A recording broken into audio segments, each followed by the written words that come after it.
beberapa tahun ke depan. Karena ini kan nggak bisa berhenti sampai di sini. Mereka dalam membangun satu generasi itu kan cukup panjang. Jadi mungkin juga nanti ke depan perlu ada model mungkin memberikan insentif kepada pengusaha gitu ya untuk bisa mereka juga terlibat di dalamnya, tidak hanya sebagai yang ikut tender gitu ya. Nah memang yang nanti menjadi kendala itu adalah sejauh mana masalah cash flow, karena ini kan juga pengusaha apalagi kalau melibatkan UKM kan dananya sangat terbatas ya. Ini juga perlu kepastian dalam pembayaran karena pengalaman-pengalaman yang lalu itu banyak sekali UKM yang bayarnya terlambat. Akhirnya kan mereka harus pinjam ke bank, mereka harus bayar bunga gitu. Nah ini mungkin perlu menjadi perhatian pemerintah bahwa bayarnya harus tepat waktu gitu karena mereka juga dananya terbatas ya. Yang kedua tadi menurut saya juga penting tuh yang soal dapur gitu. Apakah memang kalau mereka ikut tender wajib ataukah sebaiknya juga dikoordinir lebih bagus gitu. Jadi misalnya yang punya kemampuan mengkoordinir mereka yang mendapatkan proyeknya tapi mereka nanti juga melibatkan UKM dan itu harus ada dalam perjanjian. Nah itu yang kedua. Yang ketiga kalau memang ekonomi daerah mau dilibatkan juga perlu dalam waktu berapa lama ganti UKM-nya gitu. Jadi tidak dia terus ya.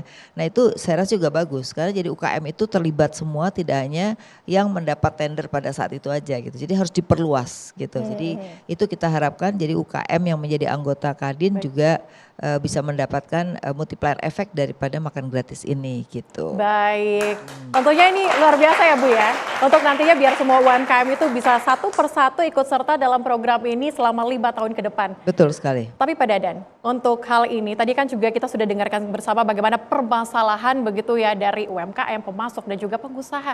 Pak sebenarnya untuk bergabung begitu kualifikasinya apa? Persyaratannya apa Pak? Iya, untuk bergabung sih siapa saja silakan. Ya. Yang penting mengunjungi website BGN, kemudian bisa ketik mitra.bgn.go.id. Jadi itu pendaftaran tersentral di Badan Gizi, kemudian kami akan verifikasi dan kami akan cek kelayakan dari masing-masing. Perlu Mbak Celia pahami dan Bapak Ibu sekalian pahami bahwa program makan bergizi tidak hanya memberikan pelayanan pemenuhan kalori dan komposisi gizi, tapi juga kita mengedepankan aspek higienis dan food safety atau keselamatan makanan. Ini program besar, sangat rentan terhadap hal-hal yang riskan. Dan sekarang ini kan zaman media sosial, kalau ada satu keracunan saja, itu suaranya lebih nyaring dibandingkan yang tidak keracunan. Jadi ini mohon dipahami bagi siapa saja yang ingin terlibat, mohon ikut rule kami, terutama ketika proses pengolahan. Dan ini sebetulnya dapur itu tidak terlalu besar. Cikal bakal program ini ada di Warung Kiara, Sukabumi. Kami ketika dulu diminta untuk melakukan pilot project, dan ketika kami memilih antara menyewa ruko dengan membangun, kami sewa ruko. Kenapa? Karena kalau membangun bangunan kami butuh 2 bulan dan itu kampanye sudah lewat. Akhirnya ada sebuah ruko dengan ukuran 8 kali 16 kami sewa dengan harga hanya 26 juta saja. Kemudian kami renovasi hanya 150 juta. Kemudian kami buat alur yang membuat proses makanan itu higienis. Jadi barang masuk dengan proses yang dilakukan termasuk barang keluar itu tidak satu pintu. Jadi kemudian setiap ruangan ada sekatan. Jadi itu sebenarnya sesuatu yang cikal bakal kami tidak harus besar. Kalaupun kami sekarang membangun yang ukuran 20 kali 20 itu sebenarnya percontohan di setiap daerah dan akan digunakan untuk training center bagi UMKM yang ikut terlibat. Inilah proses alurnya yang harus diikuti dan untuk itu butuh ruangan yang besar untuk melatih. Jadi sebetulnya tidak perlu ruangan yang cukup besar. Jadi asal alurnya higienis dan bisa dipertanggungjawabkan. Karena setiap kami mengirim makanan ke sekolah, kenapa makan siang menjadi makanan bergizi, itu karena pengirimannya 3 kali. Jam 8 pagi, jam 9 pagi, kemudian jam setengah 12. Setiap kami mengirimkan makanan ke sekolah, itu wajib kita simpan sampelnya di Satuan Pelayanan Pemenuhan Gizi sebagai kontrol. Jadi kalau terjadi sesuatu di lapangan, apakah ada anak yang mencret, ada yang muntah, kita bisa cek apakah bersumber dari makanan yang kami kirim, atau karena kondisi anak sedang sakit, atau dia jajan yang lain, atau ada yang sabotase.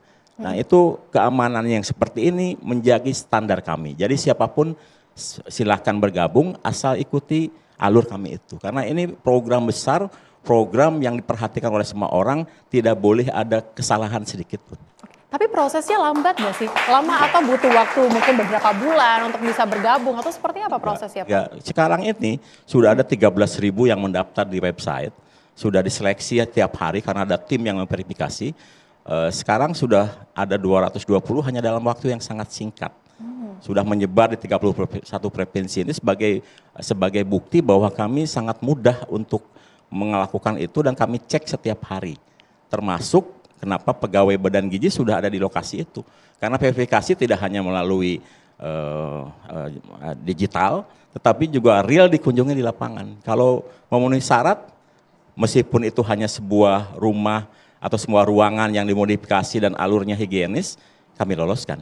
Tapi untuk tahap awal ini, memang seperti yang disampaikan Bu Afiliani, ini masalah keuangan sedang kami bereskan.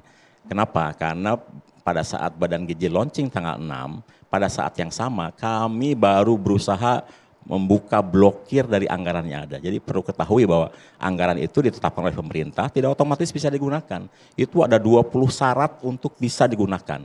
Dan kami alhamdulillah berhasil membuka blokir tanggal 6 itu.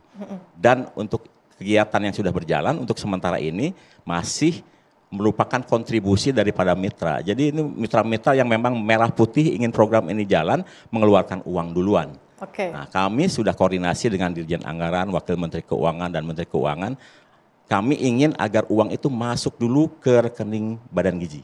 Katakanlah 2 bulan dan kemudian kami pertanggungjawabkan secara periodik sehingga UMKM terutama yang mikro ini kalau mau bergabung tidak perlu keluar uang duluan tapi sudah kami siapkan, silakan belanja dan uangnya dipertanggungjawabkan. Cash flow-nya biar lancar begitu ya Pak ya? Jadi nanti yang belakangan ini kami usahakan tidak perlu menalangi dulu. Jadi yang sudah berjalan hampir 10 hari ini itu sebetulnya kami berterima kasih sekali kepada mitra-mitra yang secara sukarela mau mensukseskan program ini. Baik, dan Pak. itu adalah pionir-pionir gitu.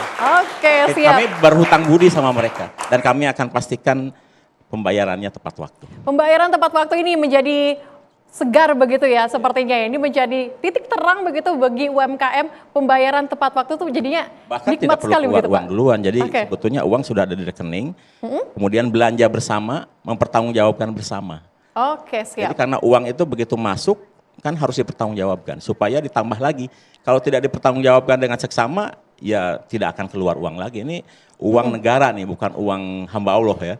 Yang harus dipertanggungjawabkan sedetail-detailnya. Harus dipertanggungjawabkan sedetail-detailnya. Bagaimana kemudian dampak ekonominya kita akan bahas usai jeda berikut ini. Tetaplah bersama kami, Indonesia Business Forum.